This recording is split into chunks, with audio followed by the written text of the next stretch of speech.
VikesNow, I am Dustin Baker. We are mere days from the start of Vikings training camp. Rookies report Sunday, and veterans, everybody else, reports on the 25th, which is 2 days after Sunday. And I've got Josh Frey on for me. He's the boss man of Purple PTSD. How you doing?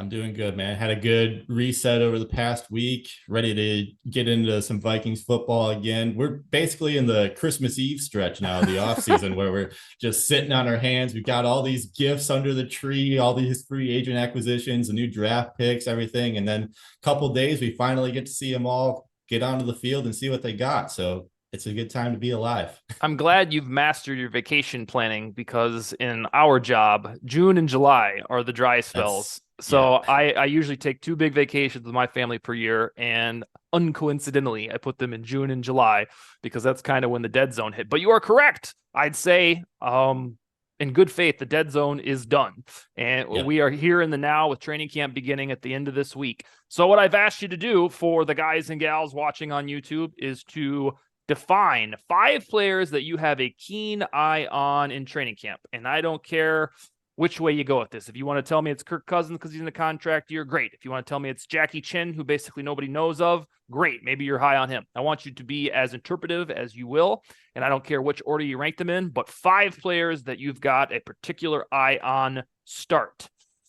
First and foremost, I think we need to see Kwesi Dofamensa's most recent first round pick step up to the plate this training camp. I'm going Jordan Addison.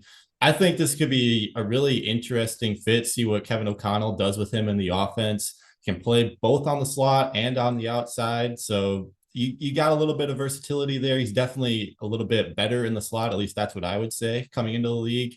But with Justin Jefferson, KJ Osborne, you could argue that all 3 of those guys could flip-flop into the slot or on the outside. So it'll be interesting to see how the Vikings end up mixing things up there. And I mean, this guy, I thought he was one of the most talented route runners in the entire draft, coming out of college, coming out of USC. So it's going to be a really interesting time to see what he can actually do on the NFL field. We didn't get to see him much at OTAs because of that little lingering injury that he had coming out of the draft. I don't think it's a huge deal. I'm expecting him to be on the field come this Sunday when the rookies report. So it's going to be really interesting to see how the Vikings and Kevin O'Connell mix up these top 3 receivers. So you're an elite draft mind, more elite than me. And when we were starting the draft smoke, pretty much right after the Giants kicked us out of the playoffs, Yeah. I asked you before I really dove in, I said, who are the top 4 or 5 wide receivers, to be scouting, because I knew Thielen would be gone. And at the very beginning, I really thought the Vikings were going to take a wide receiver in the first round, and I talked myself out of it like a moron. Yep. And Addison was on your list. I don't remember exactly. I remember you went through a roller coaster with Quentin Johnson, but Addison was indeed on the list. So what I want to ask you, before you see anything to do with training camp or preseason, when we are talking on this podcast, this show on January 20, blah, blah, blah, who will have more targets, KJ Osborne or Jordan Addison? I think it's going to end up being Jordan Addison. It might be a situation kind of like Justin Jefferson in 2020, where they kind of ease him into the offense and we see KJ maybe double him up in targets from weeks 1 to 6 or something like that. But I think that this guy is extremely talented in Jordan Addison. I think the Vikings got an absolute stud, especially considering the fact that you're pairing him with one of the, if not the very best wide receiver in the entire league, in Justin Jefferson, who inevitably is going to see a lot of doubles once again this year.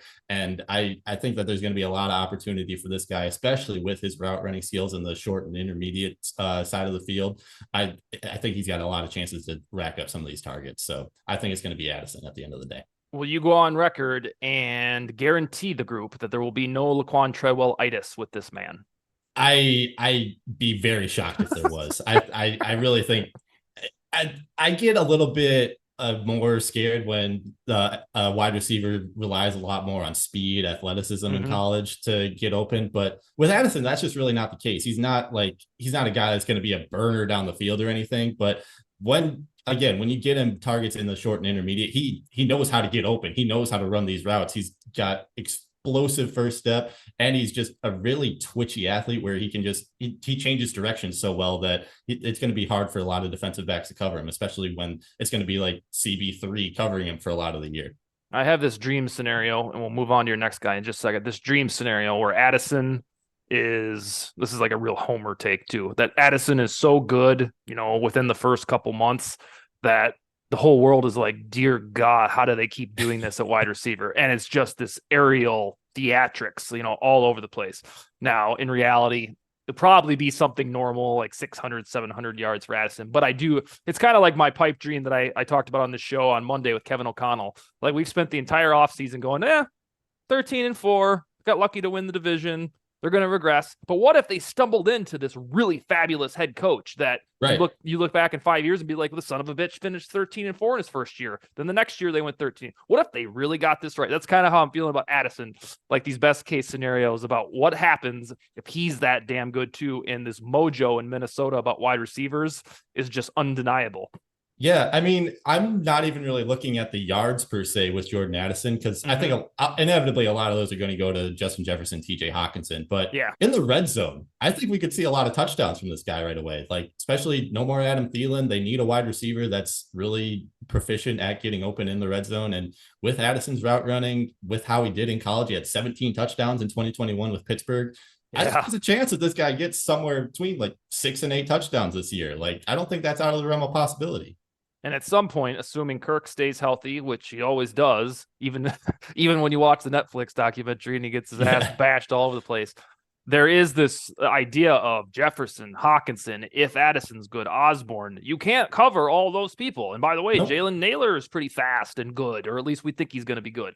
So if the offensive line holds up and we don't have any weird shit in training camp with injuries, there's a lot of mouths to feed, and that should be titillating for Vikings fans. All right, we spent a lot of good time on Jordan Addison.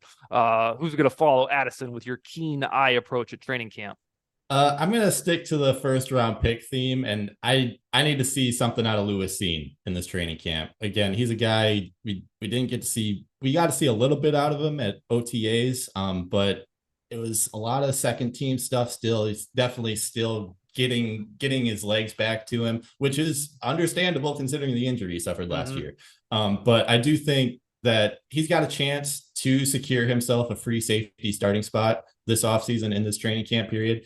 And he needs to go out and do it because we can't see this guy, a first round pick, be another reserve throughout the entire season. Because last year when he was healthy for those 4 weeks, we barely saw him at all. I think he had like 5 total defensive snaps all season. So this is the time for Lewis Cine, especially with Cam Bynum not having the greatest year last year. And in a Brian Flores defense where he's going to be blitzing a lot. There's no way around it. I think that he's going to be one of those blitzers that Brian Flores just dreams of having. So I think that this is a really good time for Lewis Cine to show us what he's got.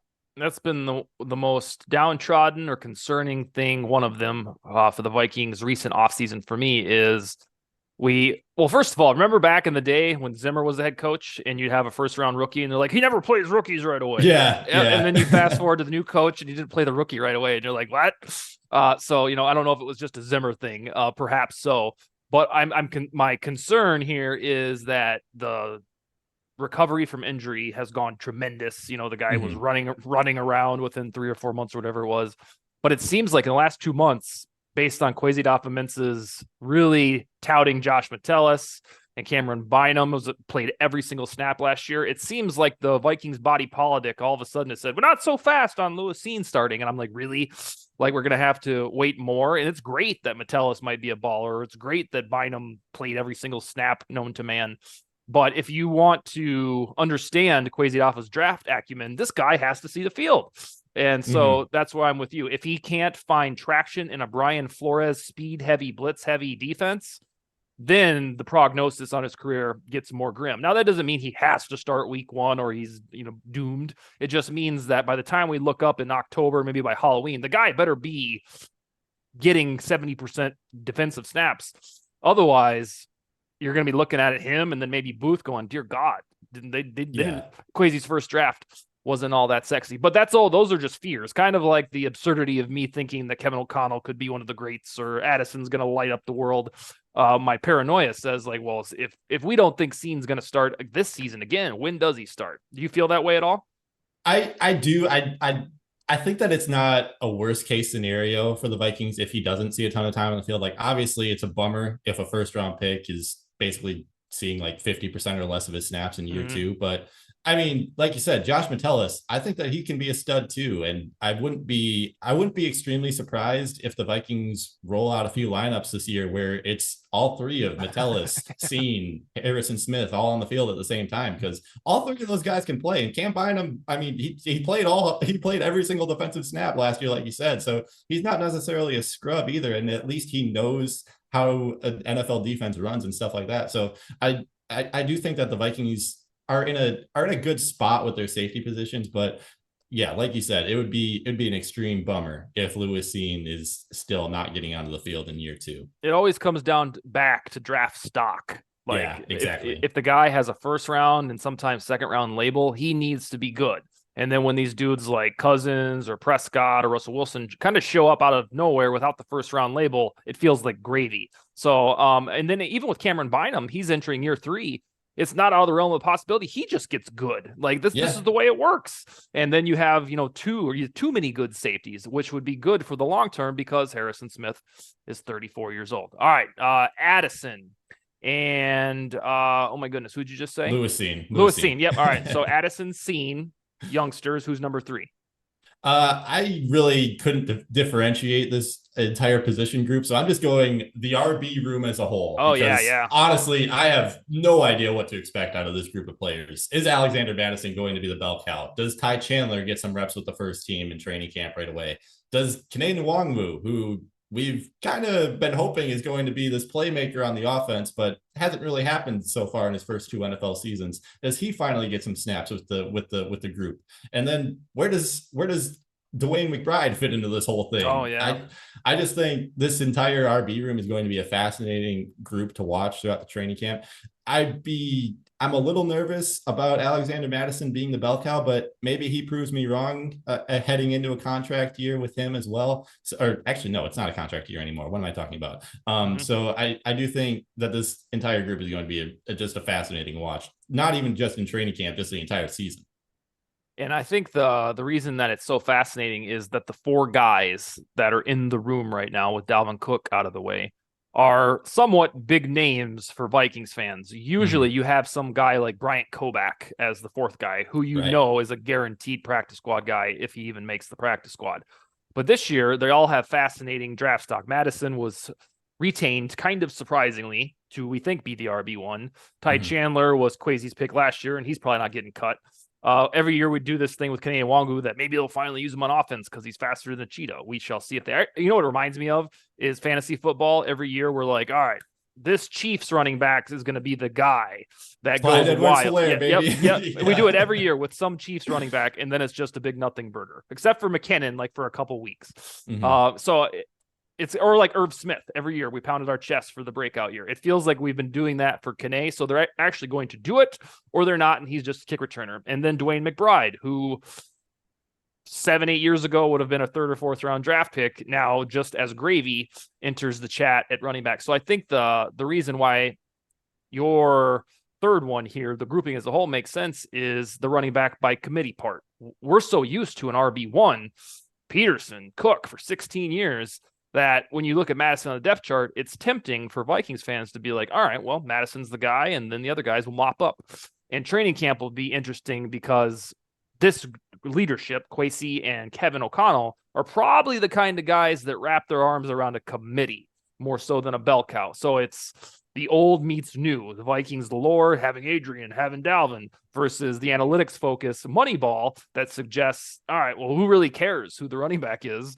Just get one of them out there. And I think that's why they have 4 good ones to choose from. So I'm with you, particularly understanding Madison's workload. I fully expect him to get the first carry against the Buccaneers, but I don't think it's going to be Dalvin-esque or Adrian-esque where it's like, this is the guy. I think you're just going to be like, oh shit, Chandler's in this play. Where'd that come from? Right. I mean, you look at the people that Kevin O'Connell has worked with in the past, Kyle Shanahan, Sean McVay, those guys, they use a ton of running backs, and like you said, it'd be very surprising to see Alexander Mattison get another like 300 carries this year. Even 250 I think would be a lot for him. So having this much talent, the running back room, especially considering that that's a position that gets banged up quite a lot. There's plenty of opportunity for all four of these guys. The funny thing about O'Connell's peers or predecessors, if you want to call them that, is they all seem, whether it's McVay or Shanahan pre-McCaffrey, they all seem to want or find the guy, the RB1, like whether it's Cam Akers or Jerick McKinnon, his monster deal in 2018. And then some shit happens and the guy doesn't play. And they're like, all right, screw it. I got about 4 other guys I can pivot to. Right. And, find this UDFA and we'll be good to go. and that's no exaggeration either. No, and so I think if O'Connell is cut of that same cloth or ilk, I think that's probably the way, and that perfectly aligns with all of the malarkey we've seen this week about running backs. Is no running back has been paid over $10 million in almost 2 years, according to Adam Schefter. And 2 of the best players in football may not even play this year because teams don't want to pay these guys. And it kind of aligns with Madison getting a dinker deal to come back. And then you look down the depth chart, and there's 4 guys who seem equitably as good. All right, Addison, seen the running backs on the whole. Who's number 4? Number 4, I'm going with an under radar guy, a guy that's been one of my guys that I pounded the table for since the 2021 draft. I'm going corner Tay Gowan. I think wide open room. I think that this guy's got a chance in the short stints that he got in Arizona and Philly to play with the defense. Arizona more preseason than anything else. And then I think he started 1 game with the Philadelphia Eagles during the 2021 season. But in those short chances that he's gotten, he looks like a stud out there. I mean, he definitely has the length to play the cornerback position at the NFL level. He's got decent speed. And I mean, put this guy in press coverage. I'd like to see what happens with him, especially coming into training camp where he's going to be like the 2nd or 3rd most tenured NFL veteran in the entire room, which is crazy to say considering he's entering his 3rd season. But behind Byron Murphy, this cornerback room is completely wide open, and I'd like to see him get a couple chances this year. And it almost seems like you're on his payroll because he's been saying the same shit on Twitter for what, 6 months? Like, just give me my chance. They're going to see me ball out. And it's kind of what Ivan Pace said right after the draft when he wasn't drafted. Y'all effed up. Yeah. And I think in a less profane way, I think that's what Gowan's been saying. And you're correct that I can't, besides, and you weren't around, at least for Vikings fandom, when I was a kid, they'd usually roll into the season with cornerbacks that make you cringe. And that's before Antoine Winfield. And I know Murphy's going to be pretty good, or at least the resume suggests. But after that, it's just like 5 maybes, and it's ripe for the pounce. Somebody's got to step up. Otherwise, you got to go sign Marcus Peters or Eli Apple, or you just could have kept Duke Shelley, but nobody wanted to do that. So yeah, I'm with you in terms of Gowan or Jawan Williams, or if Blackman starts in the slot. It's completely mysterious. The best case scenario is that Booth just looks like a madman in a good way, and that'd be awesome. Takes the starting job, and he should, based on that draft stock that we talked about. All right, round out the show. The final player you've got a keen eye on at train camp. All right, I know Thor Nystrom came on the show a couple weeks ago and pounded the table for this guy, but tight end Josh Oliver, man. I named him over on Purple PTSD as the most underrated Viking heading into this season. And I think he's earned that status because he was the first free agent acquisition. It was kind of a, what the heck are the Vikings doing here? We've already got TJ Hawkinson in this room and a bunch of other veterans that we could play. But Oliver, he's already solidified himself as one of the best blocking tight ends in the entire league. Played 500 snaps with the Ravens, had run blocking and pass blocking grades of over 70, according to PFF, which is by far the best out of any tight end. Like, I don't think there was another tight end that played over 50 snaps that had that type of resume in terms of his blocking repertoire. So Oliver's already proven himself there. But coming out of college, he was a pass catcher at San Jose State. And I think that he's going to get some sort of opportunity in a Kevin O'Connell offense that found a way to get Johnny Munt a bunch of targets last year. I mean, I know Irv Smith had his injury and everything, and that kind of bolstered him a little bit, threw him into the tight end 1 role for a week or two. But I do think that coming into the season, Josh Oliver not only is going to have a huge impact in terms of the running game with basically being a sixth offensive lineman out there for the Vikings, but I wouldn't be surprised if he goes and gets 20 catches or something like that, puts up another 300 yards, maybe a couple touchdowns, which would basically double his entire career receiving totals to this point in his career. So I'm really excited to see what this guy brings to the offense this year. It was so weird. That day I had Thor on was about 5-6 weeks ago. He came Yeah. on and gave this speech about how he laughed because when he scouted him in the draft, this guy was an imbecile when it came to run blocking, and everything he did well was pass catching. And he explained that to the viewers. And before I even published it, you had come up like within minutes the same theory. And I was like, well, he couldn't have just copied this from Thor because I haven't published it yet. And then I want to say the next day, like SI.com, the Vikings branch of it, was like, by the way, Josh Oliver also. Josh Oliver. Yeah, he catches passes. So I don't know what little conspiracy kicked up in that like 48 hours, but the world realized that Oliver can do it all. The way that I look at Oliver is like this. Let's assume that the TJ Hawkinson trade never happened, that we didn't get into business with the Lions, that just wasn't available, and Hawkinson went somewhere else or stayed in Detroit. And the Vikings said, Irv, you dropped that pass against the Eagles. You're always hurt. We're not going to sign you back. If the solution would have been signing Josh Oliver as TE1, we'd be on this show going, cool, yeah, he's going to have a big year. Yeah. And that would have been good enough. But now you have just extra riches because you have Hawkinson, who, based on ESPN's tight end rankings, ranked number 6. And then you have Oliver, who transformed himself into a Ravens run blocking machine, but he couldn't do that when he came in the NFL. So the guy is talented. So I think that having that depth in the event of a Hawkinson injury or Oliver injury, vice versa, is what good football teams do. It's kind of the reason I said on the show yesterday, just go sign Dalton Reisner. Who gives a shit? Go get richer. Like, get better. If something happens at Ingram, just pivot right to Reisner if he doesn't win the job in the first place. I like the way that they're thinking with that signing. And I know he was a little spendy, but when you peel back the curtain on the deal, it wasn't egregious. It kind of had the options that Kwesi likes to bake in there amid this competitive rebuild. All right, let's try to get these out in the open. Jordan Addison, wide receiver. Lewis Seen, the running backs in general. Josh Oliver, and who was number 4? Tay Gowan. Tay Gowan is the one that really, that's like your deep sleeper. That's my guy. Yeah. Because he could be cut tomorrow and most of the world will be like, oh, okay. But yeah, we'll see if he has it in him. All right, my friend, by the next time we talk, we'll be breaking down possibly the first day of training camp. I don't know if we'll be able to squeeze too much from that, but by the next time we talk, training camp will be in full force. Do you have any closing arguments? Not too much. Over the past couple of weeks, been doing a lot of college football preview stuff over on Purple Sweet. PTSD. So basically broken down the entire Big Ten at this point. Got one more of those coming out tomorrow. So about 15,000 words to go check out on that. So if you're into college football, want to get into it for the first time, I think that's a good series. Been trying to keep it fresh over there with the lull in Vikings news, just giving the readers enough content out there over the past few weeks. I've enjoyed doing it. Hopefully the readers do too. So if you haven't already, go check out the 2023 college football catalog.